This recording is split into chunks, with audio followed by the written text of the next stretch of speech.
meus amigos, sejam bem-vindos a mais um vídeo do canal do Expedito. Para quem não me conhece, meu nome é Expedito, sou agrônomo, pesquisador e no vídeo de hoje nós vamos falar um pouquinho aí sobre intemperismo.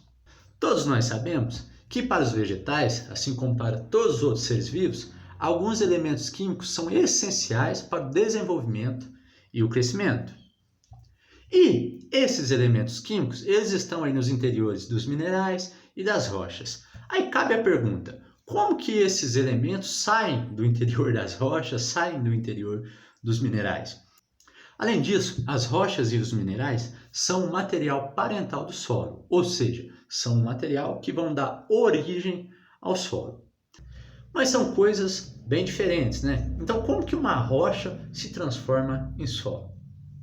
Essas perguntas, elas podem ser explicadas com um processo, o intemperismo. Então vamos lá, vamos entender o que significa intemperismo.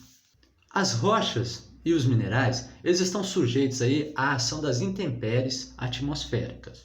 Então vão ocorrer reações aí químicas e físicas envolvendo a água, o gás carbônico, o oxigênio e a própria energia solar, que vão gerar a fragmentação das rochas e minerais, a formação de outros minerais, a alteração química desses minerais. Esses processos são chamados de intemperismo. Então vamos sintetizar o conceito aí. O intemperismo é um processo envolvendo as intempéries climáticas que vai gerar a fragmentação da rocha, vai dissolver alguns minerais, vai promover a sintetização de outros minerais e isso é muito importante para o solo.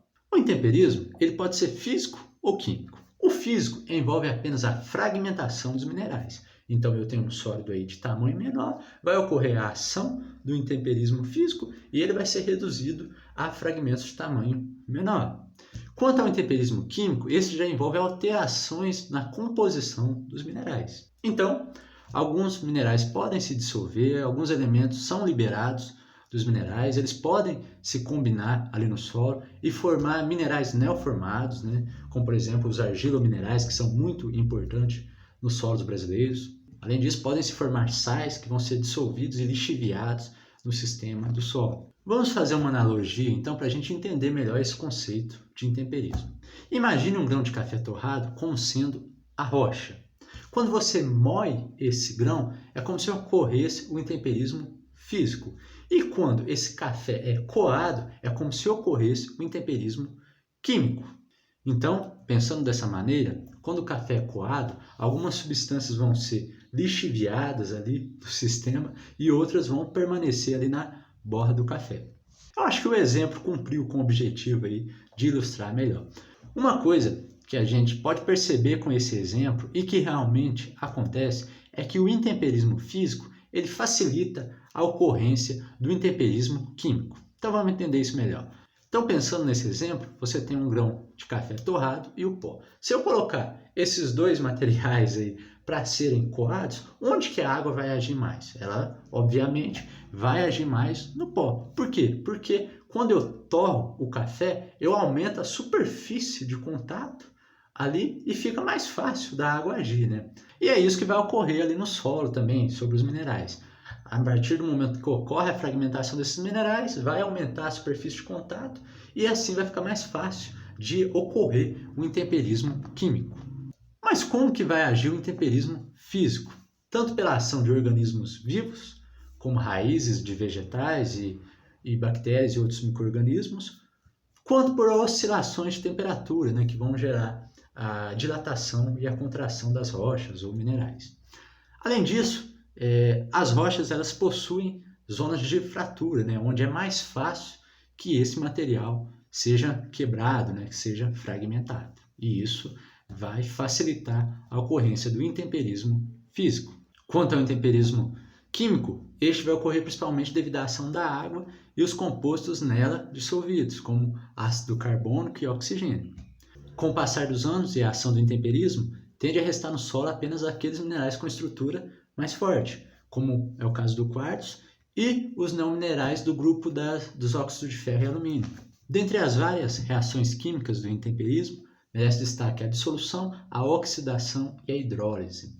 A dissolução é quando os minerais se dissociam na água, quando eles se desfazem. Um belo exemplo disso é a halita, né? O sal de cozinha, que em contato com a água vai se dissociar. Porém, não é muito comum você encontrar minerais que se dissociam. É um processo bem raro. No caso da oxidação, os minerais vão reagir com o oxigênio, com destaque aí para o íon ferroso, que vai reagir com o oxigênio, formando o íon férrico, que vai se combinar com água e oxigênio ali no solo e dar origem aos óxidos de ferro do solo, a goetita e a hematita. E quanto à hidrólise, ela é o principal processo de liberação de cátions e de sílica solúvel no solo. A hidrólise, como o próprio nome diz, hidro, água, lise, quebra, é o processo onde a água vai reagir com os minerais e os elementos ionizados presentes na água, né, o íon hidrogênio e a hidroxila, vão substituir de modo equivalente outros íons presentes nos minerais. Dessa forma, vai modificar a estrutura cristalina do mineral. Vocês devem ter percebido que durante a minha explicação eu oscilei muito falando sobre o intemperismo ocorrendo no solo e tinha hora que eu falava do intemperismo ocorrendo nos minerais e nas rochas. É porque realmente é isso. Então vamos imaginar um sistema aqui solo. Aqui eu tenho o solo formado bonitinho e aqui embaixo eu tenho o material parental, tenho rochas e minerais. O intemperismo vai agir sobre todo esse sistema. Ele pode ser tanto pedoquímico, agindo sobre o solo, gerando ali a formação de novos minerais, gerando processos de lixiviação, como é lá no material parental, onde ele é chamado de intemperismo geoquímico, gerando a alteração dos minerais primários. Então é isso, meus amigos, espero que vocês tenham entendido aí o conceito de intemperismo. Eu busquei passar de maneira bem simples, espero que gostem do vídeo. Não deixe de deixar seu comentário, de deixar sua sugestão de leitura, suas correções, o que você achar que for útil aí para quem lê os comentários aprender ainda mais. Agradeço mais uma vez a atenção, fiquem com Deus e até o próximo vídeo.